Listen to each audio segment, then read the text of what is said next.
As a former paramedic, I recall one evening when my ambulance received an urgent call from EMERCOM to rush to the nearby insulation material factory.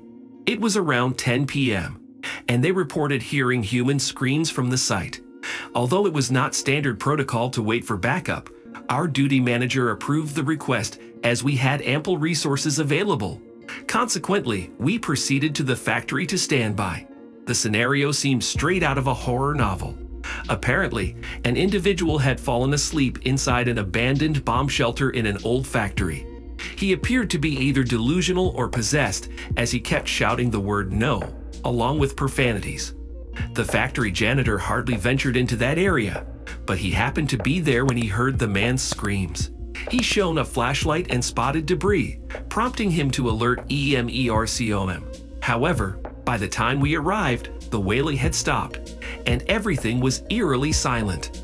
4 EMERCOM personnel formed a chain and began passing the rubble up the stairs since there was no other way to clear the pile, which was rather substantial. Eventually, as the last debris was lifted to the surface, the workers stumbled upon an excavator, which was still warm but motionless. Although the operator was not breathing, he was twitching sporadically. Remarkably, he was well protected by his gear, as a concrete block had collapsed onto his back and pinned him to the ground. However, it had lodged in such a way that it didn't exert too much pressure, but held him in place. Additionally, the broken bricks had muffled his screams effectively. Upon inspecting the operator's bag, the crew found the usual assortment of tools, including hammers, shovels, and some rusted metal scraps, along with a damaged phone. Fortunately, the worker had been wearing a helmet, which likely prevented him from a swift death. But the question remained, was it all in vain? After 30 minutes had elapsed, the rescue team managed to raise a concrete sleeper and extract the operator's body. Despite being properly dressed in protective gear such as high boots, overalls, and canvas pants, his pants were shifting slightly. We presumed that he was alive since he was moving his legs, and we were determined to provide any necessary medical assistance. We carefully lifted him by the neck, aware of the potential risk of further spinal injuries, but we had no other options. However, when we proceeded to cut his overalls, my stomach lurched, and our doctor screamed before retreating to the ambulance. To our horror, we discovered that the man's clothing harbored rats. At least 10 small ones scurried out, while 5 more lay crushed.